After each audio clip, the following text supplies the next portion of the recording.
It is Gabby here of the Next Generation Network and No Plan B Consulting.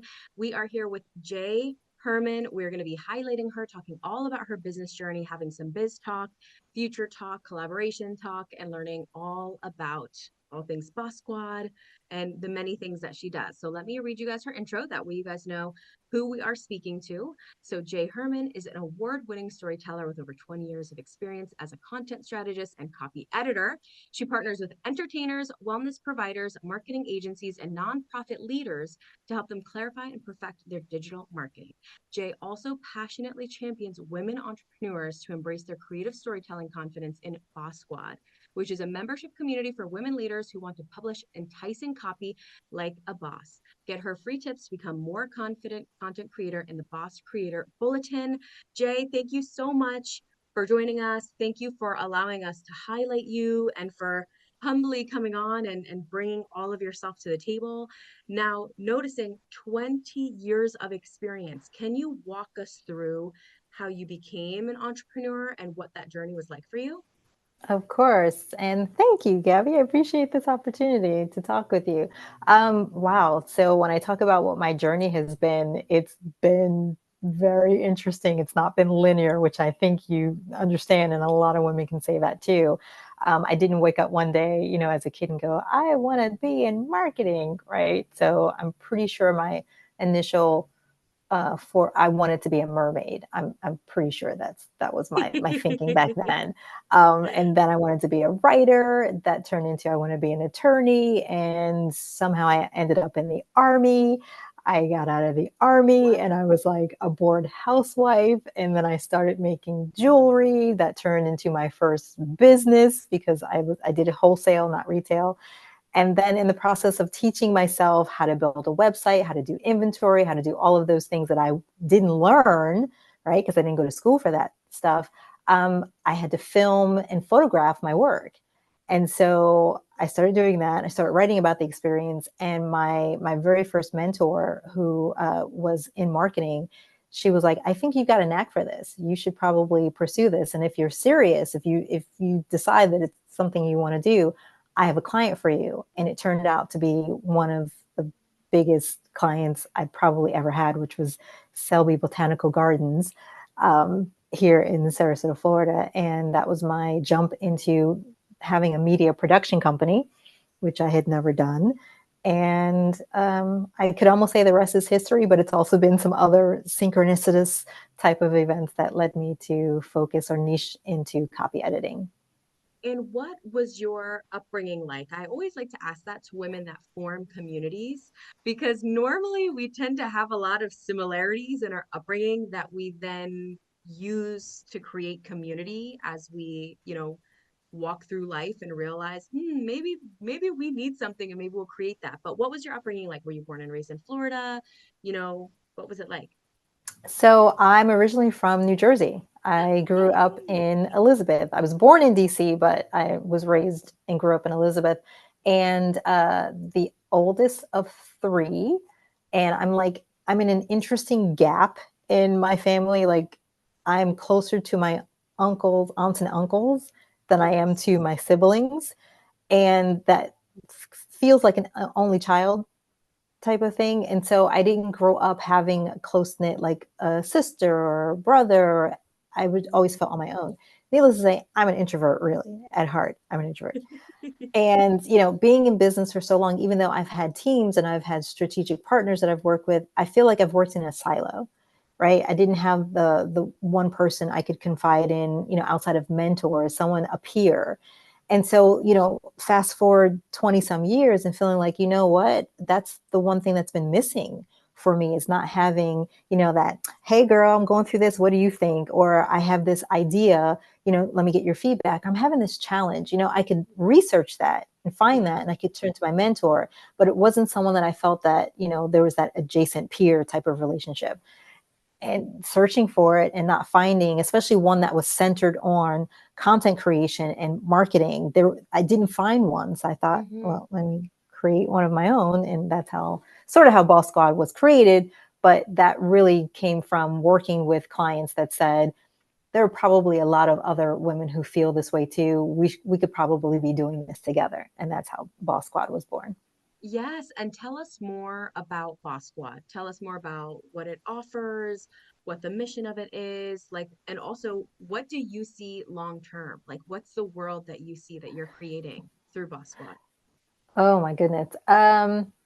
Well, Boss Squad was not really meant to be, in the sense of, it was the idea, and it was something that I discussed with a couple clients that, we had been working, doing accountability calls weekly on Okay. our content to keep each other on point. And I think it was being a member of like-minded collective, and, Yes. being in Imball's orbit, and just seeing how she was building that community, and being in, her elite membership, and getting that really focused, um, experience from her, and, connecting with other women in that capacity. And I said to her one day, I've always had this idea to start a community, but have it focused on content creation. And she Hmm. was like, yeah, do it. And I was like, yeah, but it's not that simple. And she's like, yeah, it really is. And so with her guidance and her experience, and, talking to these two women that I had been doing that with for weeks anyway, I was like, Yes. okay, well, let's try it and see what happens, because that's been, I feel like, the one thing I've carried through every iteration of businesses and pursuits is a yes and mentality. It's kind of like, I have this idea, I have people who are interested, let's try it and see what Yes. happens. And there is no failure. Something might be unsuccessful in a moment, or, as a goal for something, but that doesn't mean that it failed, right? Yes. So you try it, you see it, maybe you make some iterations, maybe you pivot, but you have to try it first. There's the knowing in the doing. You can't know it unless you do it. Yes. Yes. And in my head, it's coming back to also asking about your time in the army. And I don't know what kind of mentality that also instilled in you. My dad served in the Air Force for, I'm not sure, 3 or 4 years. But he was also raised in Colombia and then raised in Brooklyn and then went to join the Air Force after high school. And he says it was one of the most transformative experiences of his life, especially for his mindset, right? Like daily practices, routine, just all of the things that it instills. But what was your journey like in the army? What brought you in? What brought you out? How does it apply? Like, does it apply at all to some of the work that you do today, or does any of it carry with you? Yeah, no, not really. I joined the military after college. So it Okay. wasn't like the GI Bill and, that kind of thing. I had Mm, already graduated, and I wanted the military experience so I could join the FBI. I wanted to have my college degree, military experience. And of course, as a Black woman, I was thinking, I'm a shoe in. And that trajectory didn't happen. But it's funny, because when I joined, I was either the same age or older than my drill sergeants or officers that were, essentially telling me what to do. And I remember this forever. The first time, they scream at you, that kind of thing. And I remember thinking, yeah, my mom is meaner than you. Like, how I grew up, I feel like my mom was more of a drill sergeant than you are. So you're not yes. scaring me. Yes. So that mentality of, being very studious and having integrity, and I already had that. I grew up that way. So I won't say that the military gave me that. I went into the military having that. Yeah. But it was definitely an interesting experience, and not necessarily entirely a good experience being in the military as a woman. I won't go Yes. into more detail in that regard, but I did get to travel. So there's that. Mm. And how many years did you serve? I was 4 years. 4 years. Okay, got it. And then once you came out, or once you, I forget what the terminology is, once you're don't Oh, realist. no. I know the term. Sorry, menopause Yeah, brain. no, Can't I think of can't it. think of it either. I'm like, I want to use the proper once you get out. Like, I don't want to say it in a weird way.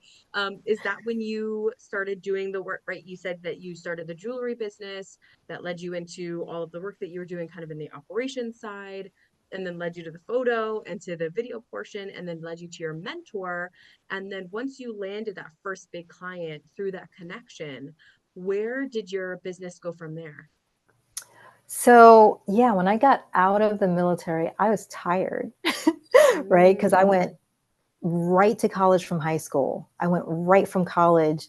I took like maybe a year off and then I joined the military and then I did 4 years. I was like tired. yeah. And my husband, who I met in the military, my first husband I met in the military, he was basically like, take time off. Like, really take the time off to decide what you want to do. Because we didn't, need my income, so to speak. So, like, I could do anything. Yeah. I was spending a lot of time at the library and in bookshops, and I picked up this craft magazine. I was not crafty. It was Yeah. not artistic, like at all. And it was just on a whim that I found, how to make jewelry and started very crude stuff that morphed into, I went to metalsmithing and I started, so it became the nicer, type of jewelry. But fast forwarding from that, I will say being organized and being um, very hyper, I can hyper focus on something. Maybe the military's helped to shape that, but I'm pretty sure as an It was introvert, I kind of there. already had it. It was already Yeah. there.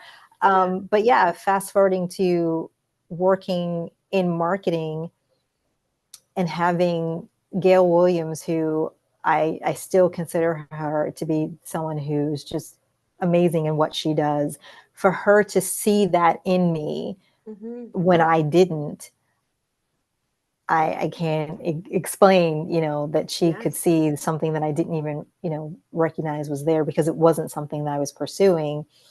And then continuing with that yes and this opportunity presents itself, like, hey, could you videotape, could you do a commercial series, which my second client after Selby Gardens was Westfield Sarasota Square Mall, like, exactly. And they're like, yeah, we need a holiday promo, can you do one for us? And I was like, inside going, but I'll figure it out, and then working with a Yes. crew who had more experience than me and learning while doing was also something that I feel like I've done since then too. Wow. And so now today, what are the offerings that you have today? The community that I have, Boss Squad community, is just a culmination of years of working in marketing, years of being a solopreneur mostly, and wanting that support and accountability to get it done. Because as business owners, we do the marketing, right? We're the Yeah. face of what our business is or our offerings. So Boss Squad is a culmination of everything I've done, but I'm still a copy editor at heart. I have, retainer clients that I've had for years because I'm a geek. I love reading stories and taking the pieces and moving them around because it's a puzzle, right? So you'll have, say, a blog post as an example, and maybe that first paragraph should be the summary or vice versa, and moving things around. Like, I'm able to look at something, understanding someone's brand voice, their creative voice, and recognizing what they're trying to say, what they're trying to accomplish, and moving it around to making sure that it's cohesive and clear. And so copy editing is still a big piece of what I do, and my company is called Boss Copy Editing. So Boss Copy Editing is my marketing and copy business. Boss Squad is the community. But then I also have my shop and my newsletter where people can get free content creation tips every week. Yes. And I love asking this question because sometimes people are like, okay, I need this service, but does this person do that? Or like, does that cover as that? So I've heard of copywriting, copy editing, like what is the term I like to use is like call me when. So when should someone really know, okay, no, I need to work with Jay for this. And yeah, Jay is the right person for me to bring on if I need XYZ kind of services or help. I love that reframe. This is the person you call when. And Yes. if I had a nickel, girl, for every time someone assumed that I am a copywriter, I am not a copywriter, not for clients. I am a copywriter for myself, and I do work with other copywriters for my content. But a copy editor is almost like the last line of defense. It is after Mm, the strategy, it's after the copy has been written. It is the person who can come in with a bird's eye view, look at everything and finesse it. And when I say finesse it, that's grammar, punctuation, clarity, concise sentence structure. It's those minute things that you shouldn't be thinking about as you're creating. as you're writing, right, if you're working with a copywriter who's they have your sales copy, they understand, what you're trying to accomplish with a campaign or a product or a service. Once that's done, then the copy editor comes in and says, oh, no, you need a comma. Oh, you don't need a semicolon there. Or, we clean it up after those other pieces have been done. Got it. I love that. And who's the like I know we mentioned before of like the wellness practitioners, entertainers, marketing agencies. If someone's watching this, they're like, okay, I think I need to work with her, but maybe I'm not the ideal client for her. Who is that ideal client for you? It's interesting. I think because in the very beginning, working with other media companies and other, like brand agencies, but then I'm a nutrition wellness junkie. Like I just love researching. And so I've gravitated to working with a lot of wellness professionals and coaches in that arena. But then also I'm a sucker for like nonprofits that work in wellness or women empowerment or that kind of thing. And so that I work well in that capacity too. But social media managers that they're working on campaigns and they need, someone to help come in and finesse the copy, that would be a great connection for me too. But yeah, solopreneurs, small business owners, entertainers, because at one stage of my life, I was an actress too. So I have those Wow. connections. And so I understand that world, when someone's putting out um, a video or they're putting out, or maybe their acting resume or something like that. So because I understand that language, I can work with that copy as well. That is Mhm. beautiful. I love all the different layers that almost like contain who you are. And I love getting to know all these different layers because sometimes someone can really relate to you based off one little part of your past, but then that opens up this beautiful relationship that and can occur through it. And I know that you mentioned Like Minded Collective, which is an amazing women's community as well. What are some things that you believe have been crucial to you staying in the game, not only staying in the game, right, this entrepreneurial game, but also staying inspired and motivated enough, right, with that yes and mentality and mindset to launch something new, right? So I what are some of the things that you feel like have really helped push you to where you are today? Well, my first thought was staying humble, but is it humble? Is it right to say that? Right, But it's right. true. It's like not getting too big for your britches and recognizing that we go into business to help others, to benefit others, and keeping that foremost. But for me specifically, like we talked about, I'm not on social media. I don't do Instagram or Facebook. Yeah. And I really like to connect with one person at a time instead Mm, of I need to connect with thousands or millions, or I don't do that. Because when in my copy, you're really speaking to one person. At least I feel like that's the better way to build a relationship.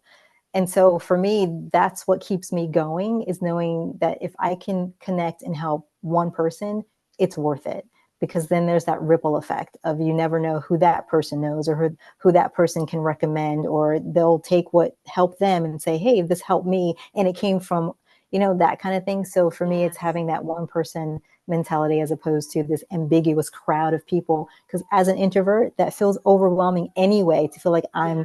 in a room with a lot of people and I don't know them, but this feels more natural to me. I can talk and share and not feel overwhelmed or not feel like I have to fight the noise of algorithms or, what someone else is doing, because that doesn't matter to you and I if you say, I Yes. have this idea that I'm not really sure in what direction I should go in with this campaign or something. It's easy for me to say, well, I experienced this, or I had this, or here's this resource, as opposed to you put it out there and you never know who's going to touch on it. And then they have quite an Yeah. audience Yeah. of one. Yes, and I love that too. I love that you're like, I'm only on LinkedIn. Like that is where you're gonna find me. Was there any mental struggle in just being on LinkedIn? Or did you ever feel pressured to join Instagram or Facebook at any point in time? Were you ever on them? Like how, for anyone listening that's like, yeah, I would love to only be on LinkedIn. Yeah, no, that's doable for me. Like what was your journey like in deciding to only be on LinkedIn? It's definitely been a journey for sure, in that when I initially launched my jewelry business, I think Twitter was just coming on the scene. And so I had a very large Twitter following. In fact, I think for a while that was like our main source of folks coming on board. And I had a digital magazine as well. And so we had an outreach for contributors, and Twitter was a big piece of that. Facebook, obviously, was a natural thing as well. And yeah, I've had huge followings on both of those. Instagram, I won't say large, but I had some good connections there. Ultimately, I found that for ethical reasons, I could no longer support anything that Meta was attached to. Mhm. And I didn't really appreciate the algorithms and having to compete with, dancing dogs and cute kittens and, all Yeah. the advertising that we see on both of those platforms now. Yeah. Ultimately, I had to really listen to my inner voice and what was comfortable for me energy wise, and also trust that the right people would find me no matter where I was. It took probably a few years to feel okay, I'm done. I have Yeah. to leave Facebook. This isn't for me. Instagram took a little bit longer because Instagram was fun. It was like, oh, I can post my lunch. We Yeah. don't do that anymore, right? So I would say it was last year that I officially said, okay, I will keep Instagram for family and not do it for business. So I do Okay. have a personal account, but I even gave that up at January 1st. I gave that up too. But Mm. what helped the most, and not, I understand not everyone can do this, but it's what worked for me. I disconnected. I did a digital detox for a couple months. I Wow. took the apps off my phone just to see what it would feel like. And I loved it. I loved feeling like I could exhale and not like, who liked it? Or who's it? Who do I have to? I didn't have that. And I was like, and after a while, I forgot about it. And that meant I didn't need it. I wasn't hurting for clients. I just felt like, why am I doing this? It doesn't feel good to me. So why would I do it?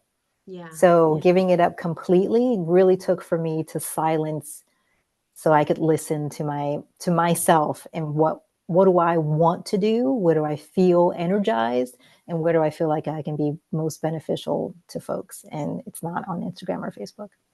Ooh, I love that. I've heard so many people have that same message of if there's a certain platform that doesn't jive well with me, and it's almost like putting a circle peg right into like a triangle, and it just can't fit and it can't work. And I think that it's so beautiful that you were like, yeah, no, release, surrender. If it feels good, right? If that's what you're calling and yearning Mm-hmm. for, and the right people are going to find you regardless. The right people literally will find you. And that's something I love to say too. I like to say that it's impossible to keep certain people away from you in a good way, right? It's Like true. it's impossible. They're meant to be there. They were sent to you or whatever, things that you want to believe in. But there's so many people who they're going to come back. They're going to be there, whether it's at the right season or whatever it is. But I love that. And that's so beautiful because social media can feel so overwhelming. And to hear women that are choosing these risky, right, quote unquote, risky to some Mm-hmm. gurus or to some individuals, that might seem like really risky behavior. But it's like, no, like staying on there was kind of risky. Like staying on there was risking my mental health, was risking any sort of balance that I could have with an app that's open 24/7, right? Like it's open for business 24/7 and exhausting and can be so draining. So let it go. Quit it. Quit that job. It's Quit being your true. own Instagram head of house, right? Quit being your Facebook head of house because it is a lot of work and a lot of energy. And now that you are at this place in your business, where do you feel like you are now? What do you feel like's on the horizon for you? And how can people support you as you move towards that, move towards that beautiful horizon, that beautiful sunset? I would love to think of at, at some point, Boss Squad will live beyond me, Mm-hmm. right? I'm not holding anything I do hostage. Yeah. When clients come to me and they're working with me, I would hope that they learn so that they can go off and do things on their own and they no longer need me. Yeah. I want to believe that Boss Squad can have a life of its own in that way. Um, because yeah, at some point I don't think I'll ever be like not doing, just stopping. I will Yeah. still do something, but yeah, I the next generation of women entrepreneurs could take it over and make it more and better than what I have. I hope for Yeah. that. Yes. And what are the ways that you're looking to collaborate? I know that prior to the call, we were talking about strategic partnerships for you and for the Boss Squad. What are some upcoming calls that people can join, and how can they become a strategic partner with you? Wow. So one of the great things about Boss Squad is even though we have member only events and workshops, I also do free workshops because I want people to sort of get an idea of what we're about. They can, you Hmm. know, network with other women that are in the community and other women as well. So I have a free event coming up on the 9th of April. We have a guest speaker. We're going to be talking about trademarks and legal planning for your business, which is a big thing, a major question that a lot of people don't understand. You should be trademarking. So Yes. that's coming up. Outside of that, I would say strategic partners for, I have courses that I've created over the last 20 years that are in Boss Squad, but then also I have a separate shop, the Boss Creator Shop, where, yeah, I would love for folks to get in there and become a preferred affiliate partner. And I also do free promotions in my newsletter every week. So if someone's interested, I have spots available for June and then in the fall.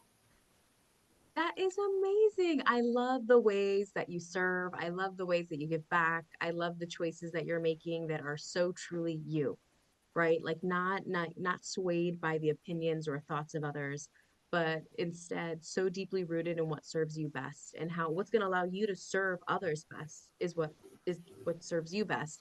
Is there any quote that you're really resonating with right now, or like any book that you're really loving right now that you could share with those that are listening? The one quote that I share most often with especially women entrepreneurs that they're like, well, I'm not really sure what my story is or what my creative voice is, and I'm afraid of what others will think. It's a Maya Angelou quote that, you know, there's nothing worse than essentially living your life and dying with stories inside you, Mm, right? yes. Because we all have a story, we all have experiences that can benefit someone else. What you, it's like, what's the saying? Like the Your Dr. cat. Seuss? Oh no, I thought you like you No, are it's you more truer than like no, it's like what I would consider a burgers and fries meal is someone else's caviar, right? So what you're saying, oh, Oh, that's just nothing. Someone else is looking at that going, oh my God, that is awesome. Well, yes. you can't look at your life experiences or a lesson you've learned or something and say, nah, no one's going to benefit from that because someone undoubtedly will. You just don't know who, but you got to share it in order to find out. That was beautiful. I'm like, I want to frame the last part of that because it's so true. And the amount of women's voices that need to be heard. If you think you don't have any sort of story, if you think you don't have any sort of inspiring message, you are wrong. There is something entwined in there. Call it a silver lining, call it whatever you'd like. But we each have so much power within us that if we just get enough women with outside of us that allow us to know that it's safe to share, right? It's safe. I can try, I can practice, I can cry through my story the first few times I share it. I can fail at that idea and then come back and bring it back better than ever. Women are so extremely powerful. And I love the fact that you shared that, right? It's like, no, you're a genius. Get used to it. And honestly, your story could save someone's life. And I don't say that to be overly dramatic, but literally, a woman sharing her story. There's a movie, The Bleeding Edge. It's a documentary about medical devices, and this is something we hadn't talked before. I was sick for about 15 years, not knowing what the cause of my sickness was, and at the stage of I give up, I'm going to die this way. I started watching this documentary and this woman talking about how her breast implants were making her sick. A light bulb went off in my head that after how many years of suffering, this is the answer. If she hadn't shared that, I would still be suffering. So when I say sharing your story could potentially save someone's life, you never know. Wow, that is beautiful. And I've heard a lot about breast implant illness and the effects that it can Mhm. have on the body, and that it doesn't, yeah, it doesn't happen to everyone, but it does happen to a good amount of people. And sharing their voice, it can be hard Mhm. because you can feel like, I don't know, there's so many weird things, right? Like this seems weird, or would anyone listen to me? Should I share this? No, you definitely should. You definitely Yes. should. You don't know whose life you're going to change. Where can people find you then? If you can share your website, your LinkedIn, what name you might be under on LinkedIn, where can people find you? On LinkedIn, you can find me. My profile name there is Jasmine J. Herman, and it's two N's, HERMANN. Of course, you can find Boss Squad at bosssquadhq.com. Those are the two best places to find me. Yay! Thank you, Jay, for joining us.